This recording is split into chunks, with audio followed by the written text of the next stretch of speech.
Mga katanungan, sasagutin, mga alalahanin, lilinawin. Ito ang programang katuwang nyo sa usaping batas, serbisyo publiko at politika, maging sa kalusugan, pisikal man o espiritual. Ako po ang inyong kapatid, Cheryl Cosim. Sagot kita at napapakinggan nyo po kami sa 105.9 sa Mega Manila, 106.7 sa Davao, 101.9 sa Cebu, 101.5 sa Cagayan de Oro, 99.9 sa Ormoc at 107.9 sa Tacloban. Bukod po sa radyo, abay present po kami sa inyong mga telebisyon.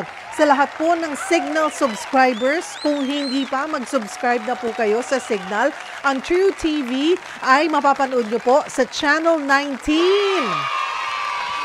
Siyempre, present din po kami sa Facebook at YouTube. I-search lamang po ang True Network PH, mga kapatid. Oras natin, 5 minuto makalipas ang alas 4 ng hapon. Ngayong araw ng Lunes, usaping batas po tayo every Monday, di po ba, mga kapatid?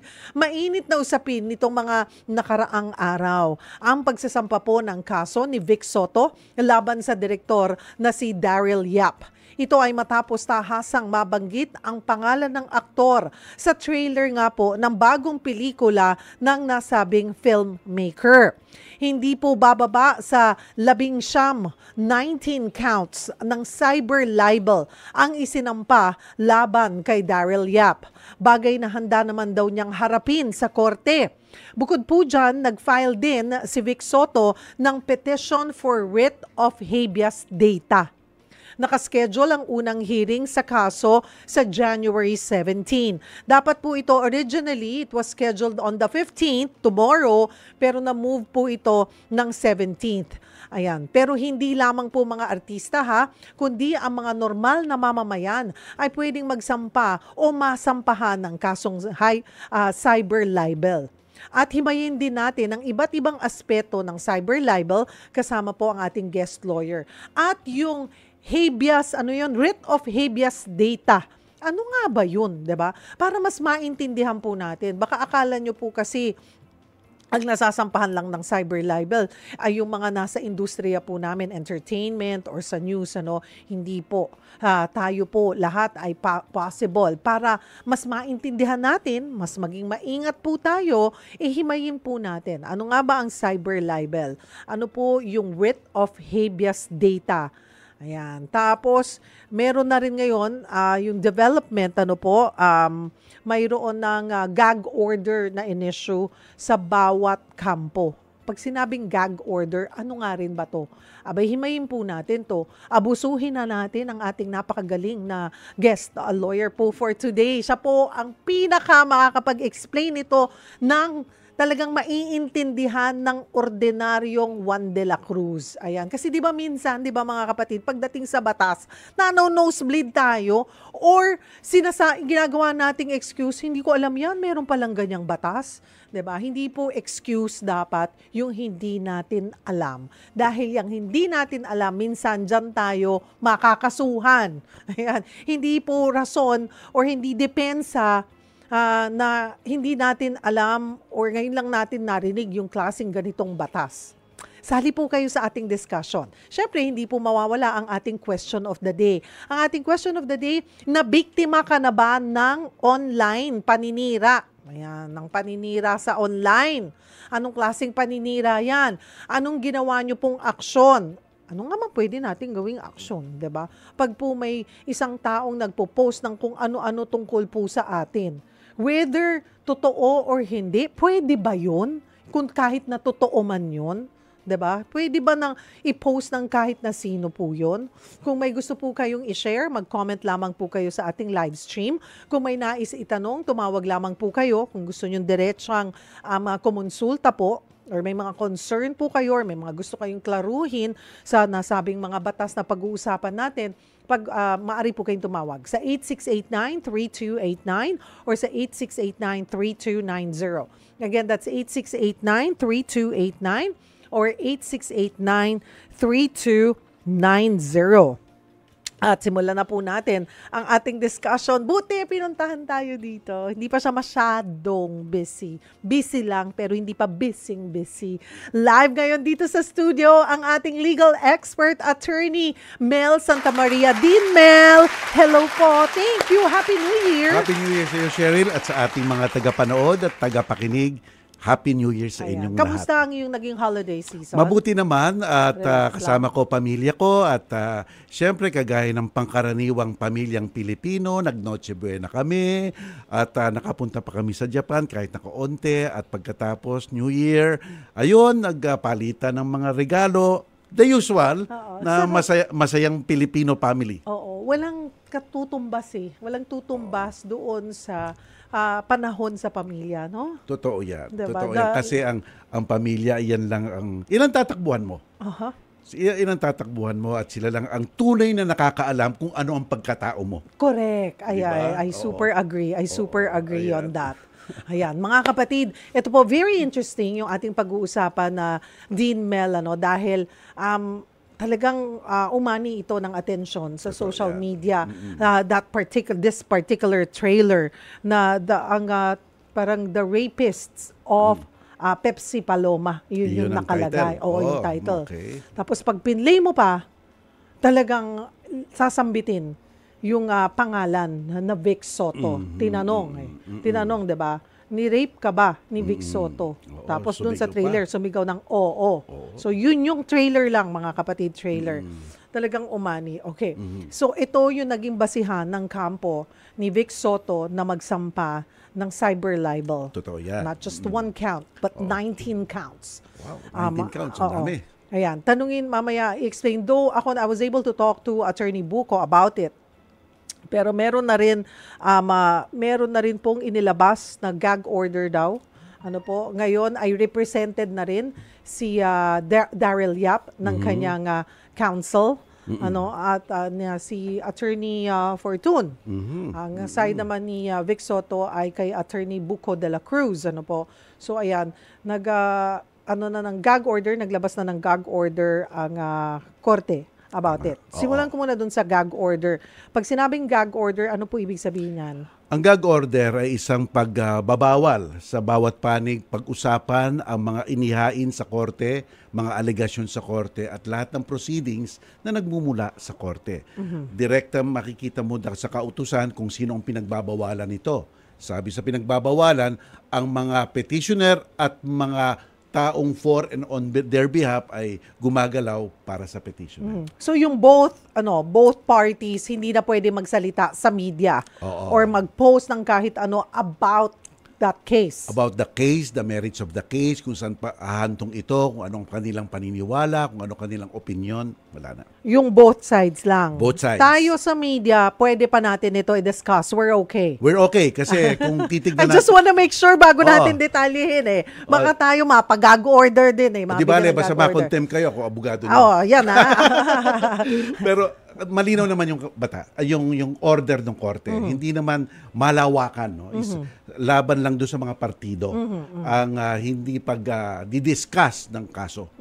And we're discussing this, mga kapatid, excuse me, ay not because na gusto natin sumausaw dito pa po sa very controversial na issue na ito, but we want to inform yung mga tao para po ma-educate tayo. Kasi baka we're taking this lightly nung magsimula nagkaroon ng cyber libel. May libel tayo, diba? Tapos nagkaroon ng cyber libel because nga po hindi po natin may kakila na very powerful na talaga ang social media ngayon.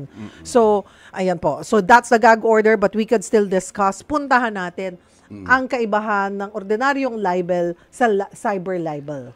Magandang tanong yan, Cheryl. Isa lang naman ang libel. Ano ba ang libel? Ito ay isang pagpaparatang ng krimen, bisyo, defect, kondisyon, status, circumstances na nagkokos ng dishonor, discredit, pagpababa ng tao sa mata ng madla. Iyan ang libel. Ngayon, merong cyber libel. Ang kaibahan lang, Cheryl, sinasabi ng cyber libel, Kung ginawa nyo ang pagpaparatang ng isang bisyo, krimen, condition, status, defect sa isang tao, ginagamit ang internet o ano pang mga contraction like cellphone, yung mga ganon, itataas natin ang penalty. So, the act itself pareho lang. Ang ginagawa lang ng cybercrime law, kung ginamit mong internet, itataas ang hatol sa'yo kung ikaw ay napatunayang may sala. Ayun. So ayan mga kapatid, yan ang eksplanasyon ng libel. Pero paano madedetermine kung malisyoso yung pahayag? Ano yung dapat na elements na present? Alam mo, ito talaga napakagandang tanong nito. Sapagkat ang libelo, alam naman natin yan, isang pagpaparatang ng isang kasamaan. No? O isang hindi totoong istorya. So, ano ngayon ang mga kinakailangan para sabihin ng isang tao ay naglibelo? Tandaan po natin, ito po ay nasa loob ng Revised Penal Code. At ang diwa po ng batas na iyan, there is no crime when there is no criminal mind. No? So dapat ma-prove mo yung masamang hangarin, yung malis, yung gustong sirain ang tao just because of that. Yung parang talagang Kahit wala na kang totoo. wala. Yes, minsan po ang katotohanan ay hindi depensa. Okay. Halimbawa, Cheryl, ganito, Sinabi ano? mong, sige nga, sample. Halimbawa, ganito. Halimbawa, pilay ka, Cheryl. Aha. Halimbawa lang, paika-ika ka. Di ba, totoo yun? Tapos, kung maglakad ka, hindi masyadong maganda. So, nilathala ko sa periodiko, si Cheryl, pilay, at paika-ika, at hindi maganda ang paglakad niya. Di ba, totoo yun? Totoo. Pero in the same process, binababa ko ang pagkatao mo. Libel yun. Saka anong point of you doing that or writing it? That is the issue ngayon. Ayun, Sa lahat ng krimen under the Revised Penal Code, dapat mong matuon ang tinatawag na criminal intent. Yung talagang nilayon mong gumawa ng masama. Oo. Halimbawa, kaya nga, meron tayong pagkakaiba, Cheryl. Kung ang iyong pinaparatanganan ay isang pribadong individual, at kung ang iyong pinaparatanganan ay isang pampublikong individual. I was gonna ask that. Paano yung kung public servant? Kung public servant, isa siyang pampublikong individual. He is, according to the law, the property of the public.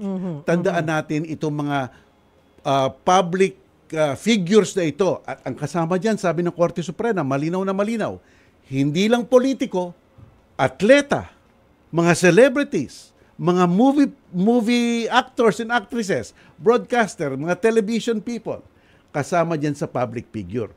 Bakit napakahalaga nung pag-classify na gano'n? Sapagkat ang antas ng pagpupruweba ng krimen ay mas mataas sa public figure. Dapat may actual malice na tinatawag. Ano yung actual malice? Ito yung reckless disregard for the truth or falsity of what you stated. Ibig sabihin, parang kapritsyo. Sinabi mo lang. Wala ka naman palang research, wala kang investigasyon. Dapat pakita mo yon. Pero sa pribadong tao, basta't sinabi mo yon, merong pagpapalagay kaagad na masama intention mo. Yun ang kaibahan ng isang public figure at saka ng isang private figure. Sa private, nagsabi ka palang, magnanakaw ka, may pagpapalagay na may criminal intent ka. Pero basta't sinabi mo yun sa public officer. Congressman. Ano yan magnanakaw yung kongresista namin Pero hindi pala totoo. Oo. May isa pang antas na dapat mong i-achieve. So, kailangan pala mas maging maingat pag ang inaakusahan mo ay public servant, public figure. Mas maingat ka. Kasi mas mahirap. Hindi naman sa maingat, pero mas, yun sabi mo nga, mas... Dapat mas mas maingat ka in the sense na, ni-research ko to, may reasonable belief ako, mukha naman totoo, nagkamali lang ako. Hindi pala totoo. Exempted ka as a broadcaster. Kaya dapat. Pero kung kapritsyo lang, sinabi mo lang, masamang tao ka, hindi pa sapat yun. Dapat merong actual malice. Reckless disregard of the truth. Hindi ka nag-research. Pero sa individual, Basta sinabi mong masama kang tao, nagnakaw ka, kaagad-agad, may pagpapalagay o presumption na kriminal lang nasa isip mo. Sa public figure, wala ka agad yun. Kasi ang mga public figure, Cheryl, anong base ng diferensya yon? Kasi mga public figure, may persona silang inilalabas sa tao. Mga politiko, mabubuti kami, magagaling kami. Mga artista halimbawa, maayos kami, may persona sila. Kaya hindi mo maiiwasan na at times, ang mga tao, basta gumagawa ng statement, nagkakamali sila. Dahil nga sa personang binigay mo. Kaya sinasabi ng batas natin, dapat mas mataas ang antas ng malisya, actual malis. Sinulat mo na hindi ka man lamang nagre-research, dapat mapatunayan yon. Pero kung may reasonable probability na baka ganun ka nga, maaaring maabsuelto ka. So, iyon ang kaibahan ng libel sa pribado at saka sa pampublikong tao. Tapos yung burden ng dun sa nag-aakusa. Tama ka doon, Cheryl. Mahirap din Mahirap Oo. yun. Sapagkat ang ating constitution, sinasabi, may presumption of innocence. Pinagpapalagay ka munang walang sala hanggat mapatunayan mo sa pamamagitan ng pruweba. Di ba? Kaya ang pasanin na nang aakusa ay talagang matindi. Nasa kanila ang burden para i-prove na siniraan mo ako.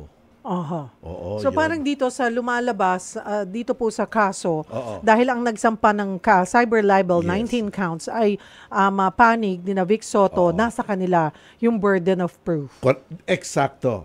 Ang lahat ng naghahain, Always. Sa lahat ng always. kahit anong kaso. Kahit anong kaso, ikaw naghain nito, ikaw nagsimula nito, patunayan mo.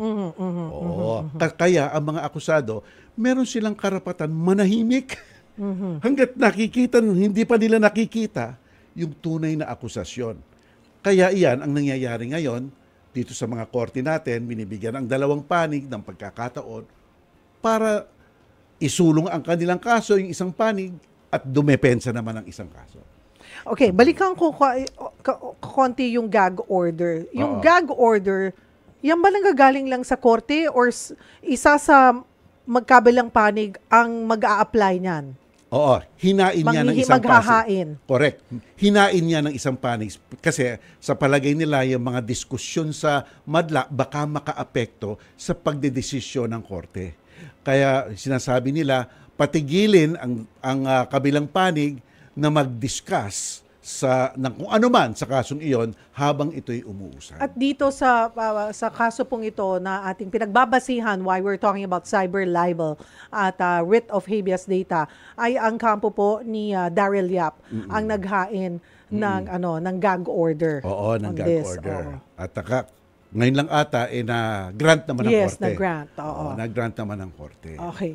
So, Okay, yan. doon so lahat mga kapatid, hindi lang mga public figure ang pwedeng masampahan ng cyber libel. That's very clear mga kapatid. Okay, bukod doon sa mismong nag-post, pwede rin bang makasuhan yung mga nag-share?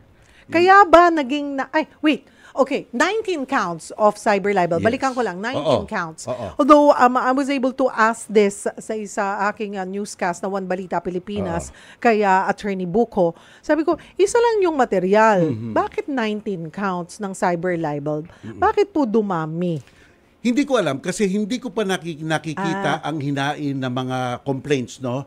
Pero as normal, bilang abogado, ang 19 counts, ibig sabihin, 19 beses Na parang na pinost niya sa yes. iba't ibang social platform. Hindi dahil yun sa pag-share mga kapatid, sa mismong inaakusahan, Yes. siya 19 different posts ang Eksakto ginawa. ka. Okay. Kung susundin natin mga jurisprudence, ibig sabihin ng 19 counts, ginawa mo, ito yung pagpo-post, di ba? Kunwari ikaw ang gumawa, may pinost ka na, babaero tong asawa ni ganito. Ayan, Yes. diba? Pinost mo sa Facebook mo. Tapos pinost mo ulit sa Instagram mo. Pinost mo kung saan pa, sa Twitter or sa TikTok or ano. That's one count each. Correct. Pero kung isa lang ang post mo, halimbawa nasa Facebook, tuloy-tuloy lamang, hindi naman niya tinatanggal. Isang count lang yun. Ayun. Oo. Ganun ang pagbilang po ng count sa isang criminal case. Ngayon, hindi ko alam ngayon, hindi pa natin nababasa ang affidavit kung ilan yun, kung ilan ang Why is social media. cyber libel a criminal case? Ang cyber libel kasi ito isang pagpaparatang. Pagpaparatang ng bisyo, ng krimen, ng kondisyon, ng palpak na status, ng kasinungalingan, na ang punto ay para pa i-blacken, sirain ang reputasyon ng isang tao. Ngayon, dinagdag natin ng cyber kasi nung araw wala pa tayong cyber. Kaya ngayon, pwede na kasing gawin sa social media. Kaya, ang sabi ng ating batas, basta't ginawa nyo yan sa internet, yung hatol nyo sa normal, itataas natin ng 1 o 2 degree. So, mas mataas ngayon ang hatol. Parang 6. Basta ngayon, basta't na cyber libel ka, 6 years up to 12 years. Mabigat nga. Mabigat. Pero kung normal na libel, mga 4 months to 6 years, mga ganun lang. Mabigat din. Mabigat rin. Mabigat din. Basta't nakulong ka, mabigat na yun. Okay. Doon sa mga nag-share, nakita yung video or nakita kung ano man yung sinabi nung taong yon. Like with this nga po, yung itong material na ito na trailer, ni-repost nila, tinweet nila. May desisyon na ang Korte Suprema sa mga retweet, sa mga sharing, sa mga liking. Okay. Sabi ng Korte Suprema, walang kaso yun. Okay. Walang kaso yun. Sapagkat kung kakasuhan mo ang milyon-milyon na mga nagre-retweet, magkakaroon ng chilling effect sa kaisipan natin magsalita. Yun yung tinatawag nating prior restraint sa Constitution. Na napipigilan ka na magsalita. Di ba, meron tayong karapatan, lalong-lalo ng mga broadcaster, may kalayaan tayong maghayag at magpahayag. Di ba? Kaya sabi ng Korte Suprema, malinaw na malinaw sa isang kaso, na basta't nag-retweet ka, nag-share ka, nag-like ka, hindi yun abetting, hindi yun aiding. Wala yun. So just simply liking, sharing, or reposting, that's fine. What if, you reshared, reposted, pero may sarili kang caption? Magnanakaw yan. Babaero nga yan. Agree, ganito nga, rapist nga yan. Agree, mamamatay tao nga yan. Yun na yung iba na yun. Ikaw na nagpaparatang nun. Okay mga diba, kapatid. Nagpaparatang ka na nun. Parang ikaw na yung... kung, ito ang lusot madalas pa-question mark. Pero gustong sumausan. Babaero. Ayan, babaero. Yes. Babaero? Ayun, ganon. Pero may question mark. Pero patanong. Yun, equivocal yun. Maaring kasing in good faith yun. Maaring ano yun, smart allocating o sarcastic yun. Depende. Doon mo, kaya nagiging komplikado ang pananalita. Basta't pumunta ka sa freedom of expression at freedom of speech, nagiging komplikado na iyan. Kasi maaring it will attract different opinions. Kaya kailangan ng ebidensya para maitukoy talaga ano ba ang punto mo sa pagliligay niyan. Yung question mark lang yan, ano lang yan gimmick-gimmick lang yan. So iyon, ito ngayon ang kahalagahan ng paglalatag ng ebidensya. Pero pwede ka pa rin masampahan. Yes. Ayan, masampahan kahit na ano. Pero sabihin natin, madaling magsampa, pero iba rin yung uusad ba o mananalo ka ba? Yung question at the end of the day, panalo ba o talo? For both sides yan For both sides. Diba? For both parehong sides. hassle. So, I mean, let's just be careful and be responsible Let us be on careful. posting. Yes, exactly. Diba? Yun naman yun ang napunot dulo nun eh. Yes, totoo yan. Okay, may prescriptive period ba, Attorney Melo, nararapat na panahon yung pagsasampa po ng cyber libel case? 1 taon. 1 taon mula nang ito ay ipinahayag sa posting, sa dyaryo, binigkas sa telebisyon. 1 taon yan ang prescriptive period. Paglampas po ng 1 taon mula nung napost, hindi na po mafa-file yan. Hindi na. Paso ang tawag natin sa ating wika. Doon sa natanong ko rin, yun lang po ba ang inyong kasampahan, sinampahan talaga si Daryl Yap lang? Kasi natanong namin, the producers, the casts, yung mismong nagtanong at sumagot na mga artista daw pagpo-portray na bakit hindi sinampahan or isa din ba yon? As a lawyer, pwede rin sampahan yon. But ang sabi, tinanong, yun lang daw ang parang intindi ko doon po sa ang intindi ko po doon sa interview namin ay yung mga artista kasi trabaho nila yan hanap buhay, they're just portraying. So hindi natin sila sasampahan. The producers, I don't know yet, basta ang inuna nila ay yung director na I guess kasi siya rin ang nag-post naman. Well, sa larangan ng krimen sa Revised Penal Code, may tinatawag tayong sabwatan. Conspiracy. The act of one is the act of all. Nagnakaw ka, may lookout sa labas, hindi naman siya ang nagnakaw, pero pareho kayong may kasalanan. So pwede. Pwede, But they opted not to. Pwede, pero mabigat ang pasanin para i-prove ang conspiracy. Dapat patunayan nyo ng simula pa lang. Isa na ang kanilang kaisipan para siraan ang isang tao. Kung hindi nyo mapuprove yan, kamukha ang mga artista, umarte lang ako. Walang kaso yung yun. Producer, nagbigay lang ako ng pera. Walang kaso yun. Ano ko lang, Diba? pinondohan ko lang. Maaring meron, maaring wala. Depende sa circumstances. Kasi ang conspiracy, sabwatan, dapat mapapakita mo beyond reasonable doubt na yung unilateral na kaisipan nila na siraan ng isang tao ay nahandoon na simula't simula pa nag-conspire na kayo. Importante yun. Okay. Ayan. Sa ating pagbabalik mga kapatid, cyber libel po yung ating pinag-uusapan. Itong writ of habeas data, ano nga ba yun? Diba? Isa rin yun doon sa inihain ng panig ni Vic Soto sa pamamagitan ni Attorney Buko de la Cruz. Ano nga ba yung writ of habeas data? Yan intindihin natin, pa-explain natin kay Dean Mel Santamaria. Baka po may mga tanong kayo, may mga gusto kayong klaruhin, may gusto po kayong ikonsulta. Maari po kayong mag-post sa ating live stream or tumawag po sa ating tanungan hotlines. Bukas po ang opisina namin, 8689-3289 or 8689-3290.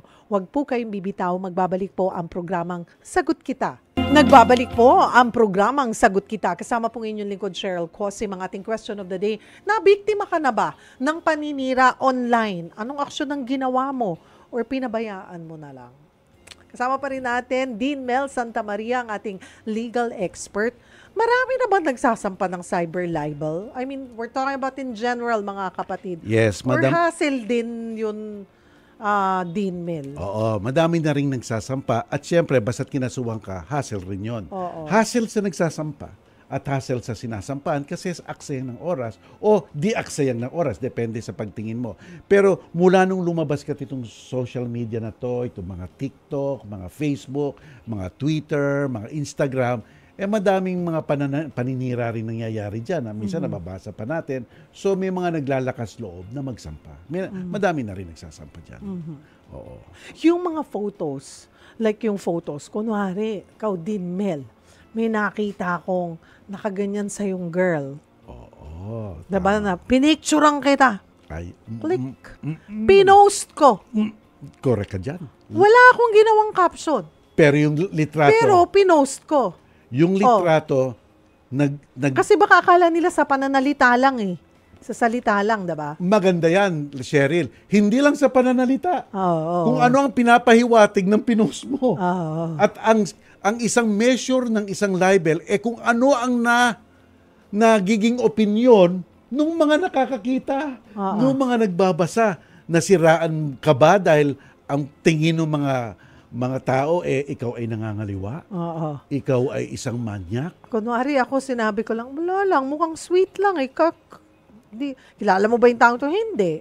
Pero maganda yung pag-capture ng photo ko. O, ganun lang ang aking Well, pwede pa rin patanggal mo yon sapagkat kung wala kang pahintulot sa isang tao, hindi mo pwedeng iligay ang picture niya. Maliban na lang kung walang reasonable expectation of privacy. Halimbawa, yung mga nagmamarcha, di ba, nagmamarcha sila sa parada, kunan mo, wala namang expectation of privacy yon. Oo. Pero yung mga gano'n na mga sweet Na loving nagkita things, lang, nakita mo lang, pareho lang kayo ng restaurant na napasok, 'di ba? Nakita mo personality syempre, 'di ba? Kilala ka. yes. Or kahit sino, politika, basta public Oo. servant, pinicturean mo ng pasimple. Oo. Tapos yun nga, sinend. Tapos nagbebeso-beso pa. Ayun. Kaya Publicly, context yun contextual. kung hindi man public, sinend ko sa several friends ko, pinagkwentuhan na, ganyan. Hanggang nakarating dun mismo sa tao, ang dami na.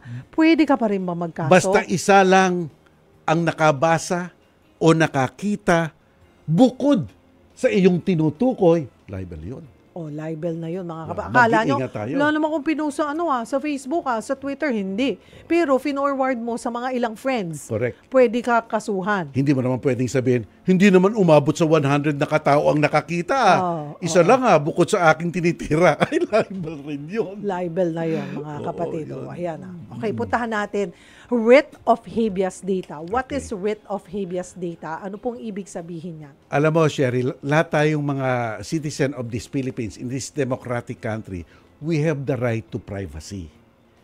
Meron pa nga sinasabi sa constitutional law that we have the right to be not known, na hindi makilala. At we have the right to be forgotten. Yun ang essence po ng right to privacy. Ngayon, kung may mga tao walang pahintulot na kinuha ang mga data nyo, let's say yung mga credit card company, bigla na lang may data nyo na wala nyong pahintulot. O ang gobyerno, bigla na lang nagkaroon ng data nang wala nyong pahintulot. O ang mga producer, mga ganyan, mga sumusulat, bigla na lang nagkaroon ng data na wala nyong pahintulot. May karapatan kayong sabihin, itigil mo yan. Itigil mo yan kasi wala kong pahintulot yan. Kaya kung hindi nila ititigil yan, magfa-file ka ng petition for the issuance of writ of habeas data. Yun ay kung hindi mo pinayagan. Yes. Kasi sinabi nyo kasi din, Dean Mel, pati itong mga credit company na to. Yes. Di ba pag hindi ka nakakabayad ng credit card mo on time, nililipat nila yan binibigay nila yan sa collecting parang firm, Yes. sa collections. Or ina-outsource nila yung taga-collect na hinaharas ka na at parang paano malalaman yung number ko? Pinayagan ko ba yung, hindi ko naman pinayagan yung bangko na but it could be included dun sa fine print na pinirmahan kasi natin when we accepted the credit card na hindi natin binabasa. Eksakto si Nicanor. Oo. Tama ka doon, Cheryl. Namiss ko yun. Eksakto si Nicanor. Namiss ko Tama yun. Nasa fine print kasi. Na itong binigay mong notice sa amin, kung mag-check na isang bangko, pwede naming ibigay. Kaya magtataka ka, bakit nalaman itong bangko ito? Pinapadala nila ako ng credit card. O, diba? Kasi nasa fine print. Hindi natin binabasa. Totoo. Ayan. Diba? Minsan nagtataka tayo, bakit parang alam nila na parang interesado ako sa mga ganitong bagay? Baka meron po tayong napipirmahan or chine-check natin online without reading the fine prints. So, don't be surprised anymore. Unless you're very sure na hindi mo ginawa yon, then pwede mo pala silang sabihan na itigil nyo yan or pwede ko kayong sampahan ng writ of habeas data. Oo, ang punot dulo, ang dulo ng writ of habeas data, maaring iba-iba. Pwede, kung ang gusto ng petitioner, burahin na yan, tanggalin na yan, huwag nang palabas yan. Yung mga data kung saan yung kinuha yan, sunugin na yan. Pwede. Pwede rin siya maging malambot. Yung party lang na ito, ang tanggalin mo. Yung may utang lang ako dun sa bangkong to, tanggalin mo yun. Yung ganun lang. Ito... kahit na guilty ka, kahit na totoo, yung inilalabas na data, pwede kang parang kasi baka sabihin nyo, di na, totoo naman talagang ganun yung kalaking utang ko sa bangko or talagang talagang may pagkakautang ako dito or talagang ganito yung amount. Okay na yun kasi totoo naman No, hindi rason yun para hindi ka magsampa ng writ of habeas data. Pwede pa rin. Tama ka doon. It shouldn't be public. It shouldn't be public. It should be just between us or the Correct. Yan. So, magpa-file ka ng petition for habeas data. So, ano mangyayari sa petition na iyon? Sapagkat ang habeas data, lalong-lalo na kung tinutukoy natin broadcasting, news, etc., may kalakip na issue patungkol sa freedom of speech. Kasi may kalayaan tayong magsalita. Kaya ang korte titignan iyan at titignan kung meron ba talagang probable, hindi sinasabi ng korte na meron ng kasalanan, meron bang semblance of truth. Parang ganun lang. Kung na-find ng korte na ganun, mag-grant siya ng writ of habeas data. Pero yung grant na yon, hindi ibig sabihin nun, yun na ang desisyon. Ang grant na yon, ang ibig sabihin lang, yung kabilang panig, uutusan kong sumagot at within 10 days, magkakahiring tayo. Yun lang nandoon. So walang pagpipigil ang korte sa gusto mong tigilin. Wala pa kasi may hearing pa. Set niya, Parang pause. It's putting a pause lang. it's just saying, Teka muna. may karapatan tong kabila na marinig. Oo. So ayun. So wala siyang Teka inuutos muna. na, Oo. pero wala siyang inuutos expressly sa order, tigilan nyo ang lahat ng dapat tigilan. Wala pa yon. Kunwari ito, like with this trailer, ano po, Yes. since ito naman yung pinagmulan. Okay, writ of habeas data. Oo. Wala pang decision eh. Wala pa. Okay. Oo. Just in case, okay, wala pa po nag-grant ginrant yung pag-file nila ng petition ng habeas, Oo. writ of habeas data. Yes. May implikasyon ba yun sa kaso rin? Or Ang- depende sa desisyon? Ang utos lang ganito. I-grant namin tong writ of habeas data, ikaw na inuusig, respondent, sumagot ka at ilatag mo ang ebidensya mo at sa loob ng 10 araw, magkakahiring na tayo para madinig ang inyong ebidensya at saka tayo maglalabas o hindi maglalabas ng tinatawag na privilege of the writ of habeas data. Yun ang pagpipigil, pagbubura, pagmomodify, kung ano man ang dapat gawin. Doon mangyayari yun. Okay. Hindi parang injunction. Injunction kasi pinipigil mo eh. Yung mga na-TTRO ka. Huwag mong gawin yan. Walang ganon. Wala sa order ng grant ng writ of habeas data yun. Kaya din yung the trailer continues to, Technically, yes. Nakikita mo pa rin siya talaga sa social media. And at the risk of, pero yun nga, kukunin rin yun ng kabilang panig naman, yung mga petitioner, kita nyo, pinapalaba. Parang may gagawin sila doon siguro in their favor. Yan. Paano kung halimbawa, pinadalhan naman daw po ng kopya ng material na sinasabing libelous yung isang party? In short, ipinaalam. Nagpadala raw ng script. Well, Tapos hindi sumagot. Oo. O di, parang kinonsider na, I guess it's okay. Iyon ang dapat makita ng korte rin sapagkat ang pagsasang-ayon ay ang katahimikan mo. Sa ibang bagay, pwedeng sabihin pagsasang-ayon. Sa ibang bagay, pwedeng sabihin, dead mo ko yan, ayoko niyan. So, dapat talagang tingnan ang motibo, ang mga circumstances at nilatag na ebidensya para malaman kung ano dun sa dalawa yung kanyang pagtahimik, di ba? Hindi kasi, alam mo, ito kasing itong kasong to, complicated talaga ito. Akala siguro ng ibang mga tao, simple lang to. Complicated.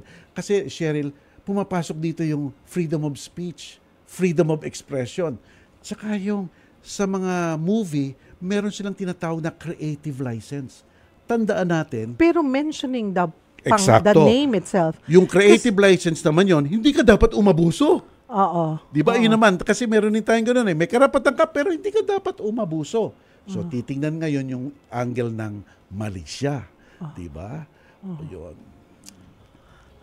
Mukhang matagal nga. Complicated talaga ito. Complicated. Pwede rin bang i-depensa na parang nananahimik na yan for the longest time. Now, even other people are curious or the younger generations are curious about this incident or this case, and then affected yung family, yung asawa, yung anak. Kahit sabihin natin na, again, whether totoo, kahit na sabihin mong napatunayan, we're not saying it is, no? O I mean, hindi the worst napatunayan. scenario, both, or both. either. Yes. Pero napatunayan or hindi napatunayan na totoo or may basihan, pero naapektuhan na yung asawa at yung mga anak or yung mga pamilya around that person. Talagang pwedeng mangyari yun. So yun, hindi pa rin excuse whether napatunayan. Sabi natin, kunwari lang, napatunayan, may punto, nanalo. Yes. Oo. Still, naapektuhan pa rin yung yung pamilya Oo. Pwede pa rin i-push yung kasong Kasi nga yun? may tinatawag na kahit na totoo, basta't inabuso mo, kahit na may karapatan ka, pero meron kong konting pag-aabuso at maiugat mo yung ginawa mo dun sa pang-aabusong yon, kaya lang dapat patunayan yung pang-abuso at mali siya, talagang may damnus permissions. Kunwari ako, mabihin, nanlalalaki yan, ganyan. Nagsampa ako ng kaso. Doon sa nagsabi, nag-post or yes. nag-ano. Kaso, napatunayan na nanlalalaki nga ako. Okay, yes. no? But it doesn't mean na hindi ka nag-guilty ng cyber libel, 'di ba? Diba? Kahit na guilty ako na totoo kasi ang pinupunto ko naman is I'm not saying hindi rin naman nilalabang ko, hindi ko naman sinasabing hindi ako nanlalalaki. Correct It's more of your malice of pinapakalat mo na nanlalalaki ako kahit na totoo. Maganda 'yon, so magandang punto 'yon. Oo. May mga pagkakataon, Cheryl, na pwede pa rin. Kunwari, may asawa at anak ako, di nag-aaway na kami dalawa, pero naapektuhan na sila. Correct. This person, my partner or my husband and my child, kung kunwari naapektuhan, pwede rin nilang sampahan ito? Siguro, civil case na lang ito. Hindi, ang isasampa mo, let's say, totoo. Yung pamamaraan kung paano mong ginawa. Di ba halimbawa, yung halimbawa, sa daan, sumigaw ka ng sunog, walang papansin sa'yo. Wala ka namang ginawang masama. Pero kung sumigaw ka ng sunog sa loob ng madilim na sinihan, stampede yun. Baka may mamatay doon. Yun, mananagot ka doon. So, yung sa pamamaraan kahit na totoo, pero yung pamamaraan na ginawa mo, sobra naman. Kunwari nga sa sinihan, may umapoy ng konti, di ba? May maliit na wrapper na nasusunog. So, ikaw ka ng sunog. Oo. Baka magtakbuhan. Totoo nga, may sunog. Kaso, on how you did it. Yes, correct.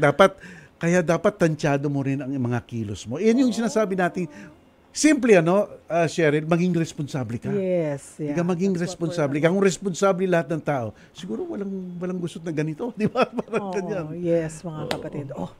Nakapapasarap po kami ng kwentuhan ng ating discussion with Dean Mel Santamaria.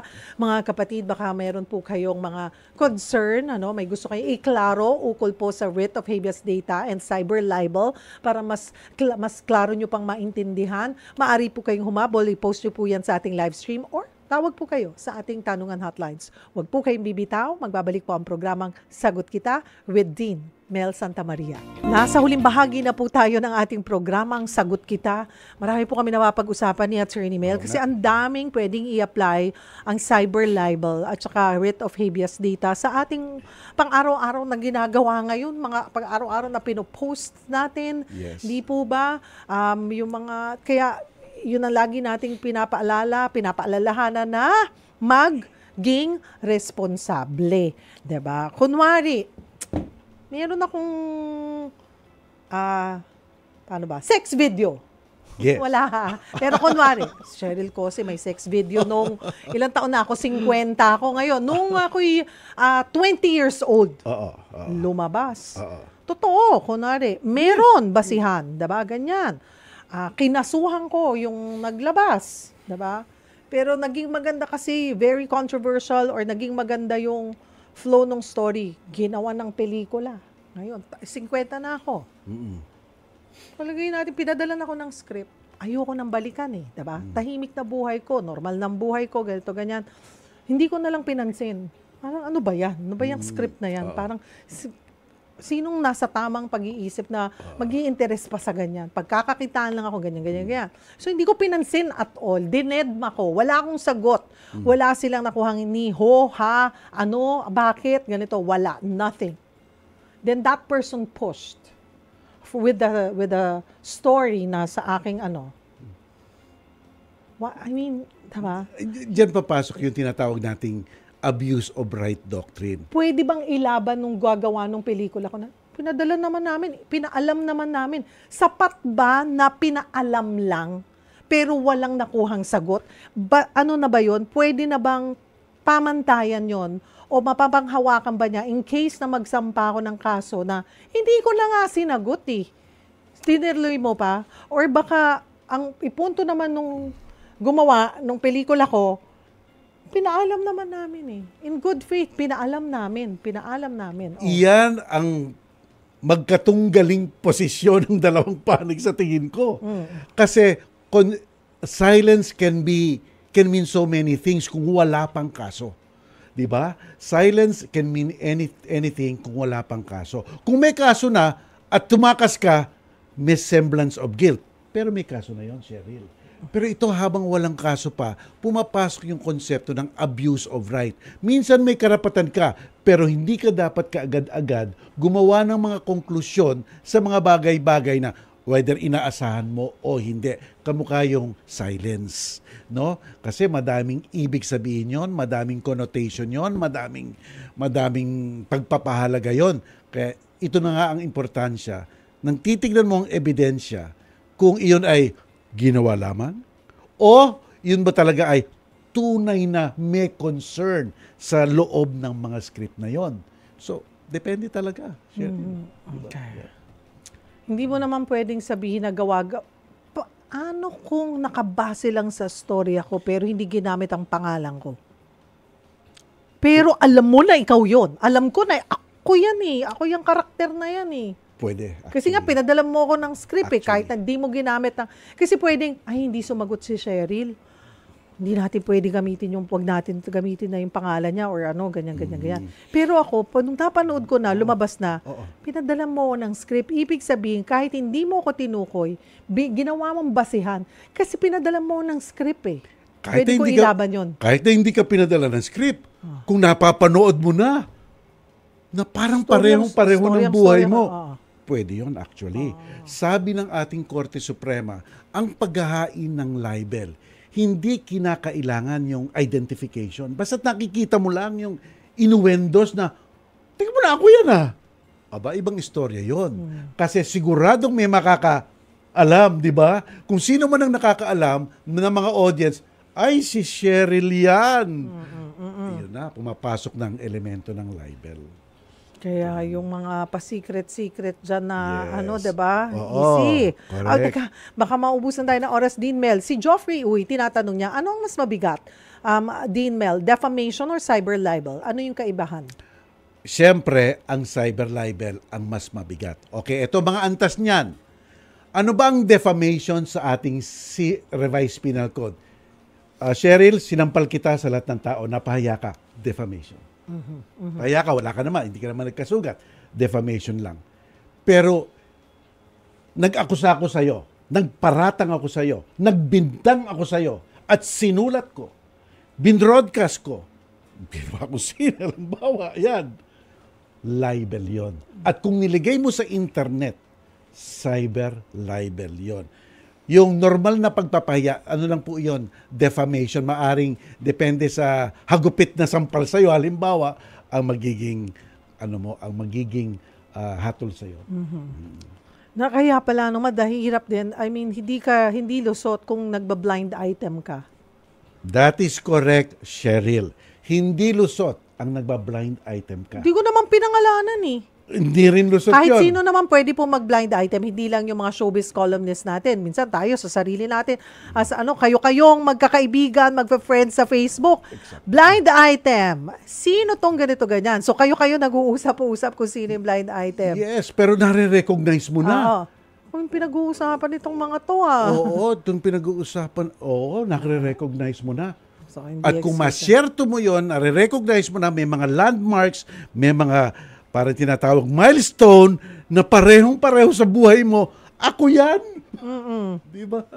Kaya screen grab nyo na kaagad. Kasi minsan didelete. That is correct. Si Darwin Rosel, ano po ang pinagkaiba ng cyber libel at Safe Spaces Act? Ang cyber libel po, parati natin ginagamit ang internet. Tayo ay gumagawa ng mga labag sa batas under sa normal na criminal code, pero ang ginagawa nating kasangkapan para ihatid ito ay ang internet. Ang safe spaces, ito yung naglalakad ka, sinisipulan ka. Yung ginagawa mo yung lugar na hindi kampante ang isang tao. Diba? Halimbawa, kahit saan po mangyari yan, halimbawa sa corner, sa classroom, etc., yung space na yon ginagawa mong hostile or hostile. Isang lugar na nagbibigay kaba sa'yo. Iyon. Kaya nga dyan na uso yung parang whistle law yan, di ba? Yung sumisipol ka sa babae. Sinisipulan ka. Oo, yun. Bawal bastos law na po yun. Eksakto. Si Leila Santos, pwede ba yung double jeopardy o masampahan ng kaso pareho ng libel at cyber libel? Sinabi po ng Korte Suprema, isa lang naman po talaga ang krimen dyan. Ulitin po natin, ang krimen lang po dyan ay libel. Ang pamamaraan lang po ang niligay ng cybercrime. Tinaasan po ang penalty kung gagamitin nyo ay yung internet ninyo. Pero the same case lang po yan. Hindi po kayo pwede mag-file ng libel dito at cyber libel dyan. Isa lang po yun. Si John de la Cruz, gaano katagal usually ang tinatagal daw ng cyber libel case? At estimate magkanong aabutin? Well, pag ang nagsampa tagal ng kaso? po, depende po sa nature ng kaso, depende po sa tindi ng depensa, depende rin po sa tindi ng paratang at akusasyon. Sapagkat po, kamukha po nito, nakita natin yung 10 days, humingi na ng palawig na 2 araw. Diba? Yun po, may mga unquantifiable events na nangyayari na maaring madelay, lalong-lalo na sa maselang na kaso yan. Pero oras na umusad na po yan, at walang patid at nakagawa na ng pre-trial order, may table of contents na kung ano mangyayari sa particular na araw, siguro kung susundin lang ang table of contents na yon, isang taon baka tapos na yan. Si Mark Mendez, meron kaming inutangan noon na kung anong paninira ang pinost online. Pati private message, pinost. Pwede po bang kasuhan yan? Basta't sinisiraan ka na, oo, pwede mong kasuhan yan. Pwede yung unjust vexation, pwede yung libel, pwede yung defamation. Yeah, at saka yung for them to screen grab your messages, dapat sa inyong dalawa lang, tapos pinost mo publicly. Yes. Pwede nyo nang kasuhan yon. Yes, kasi kasi may sinasabi yung pinost niya May sinasabing condition mo May sinasabing circumstances mo. Di ba sabi natin, Cheryl, ang pagsasabi ng totoo ay hindi absolutely na depensa sa libel, 'di ba? Kung ang pakay mo ay may malis doon, maaaring makasuhan ka pa rin. Si Jazzy Carr, konti lang, 2 minutes na overtime. Kung halimbawa daw may utang ka sa isang tao ng pera, okay, nag-comment yung tao na inutangan mo sa post mo na hindi naman related dun sa utang mo. Pwede ko ba siya idemanda? Well, kahit na nga related dun sa utang siguro. Related or unrelated, basta't may pinapababa ang pagkatao mo, maaring pumasok. Maaring pumasok. Kahit na sabihin mo na may utang ka nga talaga doon at pero depende sa message niya. Oo. Sinabi sa balasubas ka. Paratang yun. Di ba? Maaring totoo. Pero kahit na you do it publicly. Yung dignity mo. To do it online. Maaari. Maybe. Yeah. Si Antonio Maypa, noong naging DepEd teacher broadcaster ako, nakatanggap ako ng ilang pambabash at insulting comments, pati sa physical appearance ko. Masakit noong una pero I learned how to apply the science of deadmatology. Correct. Deadma na lang. Alam mo, Cheryl, tayo mga broadcaster, ako nasa social media ko, may Spotify ako, manhid na po kami. It comes with the unless territory. I guess it's really below the belt. Exact. Ako parang below the belt. Kung apektado na yung pamilya, 'di ba? Yung mga mahal mo sa buhay, then pateka wait. Pero iba 'yon. Oo. Ako sa social media ko, kasi may Spotify ako, may Facebook ko, may YouTube program ko, yung mga messages doon. Yung utak mo, Attorney Mel, dum-dum talaga. Siguro nung high school ka, nasa raw 4 ka, but you take it in stride. Ganun ang part of the territory. Kasi normal yun na hindi sila sasang-ayon sa iyong opinion, diba? Lahat naman tayo may karapatan. But I mean, just stay kung ano doon sa just be responsible also. Yes, totoo yun. Kahit na sabihin sa akin ni Attorney Mel na, ang ganda mo, Cheryl, maganda talaga si Cheryl Cosim. Hindi nyo kailangang sabihin na, I don't agree with you. Hindi siya maganda. That's fine. Pero yung dinagdagan mo pa ng kung ano-ano, sandali lamang po, diba? Yes. Yung mga taong gumagawa ng ganun, Cheryl, maswerte lang dahil ikaw ang pinupuna, ako pinupuna. Talagang pinuna nila isang taong talagang kahit na paano file ng case ng libel, di ba? Oo. Perwisyo po yan. Perwisyo. Kaya sabi ni Ronald Tumbaga, kaya dapat think before you click. Oo, ayan. Siya, mga pabati, Marjon Dominique Mamot, good afternoon. Hello, watching from Parañaque. Thank you. Isadora Monteverde, hello po sa inyo. Ayan, si Rosie Estreja, good afternoon. I'm watching sa FB ngayon. Happy New Year po, pati kay Dean Mel. Ayan, si Ramel Maluto, magandang hapon po, watching from Guimaras. Hello po sa inyong lahat. Layo. Ayan. Wow. OT na tayo, Dean Mel. Ay, Tuwing okay. kasama kita talagang OT tayo. Ayan, wag kang magsasawa po sa amin, Dean Syempre Mel. naman, Thank syempre you for naman. joining us. Mga kapatid, dyan po nagtatapos ang isang oras na tanungan at sagutan with Dean Mel Santa Maria. Ako po ang Bye-bye. inyong kapatid, Cheryl Cosim. Sagot kita.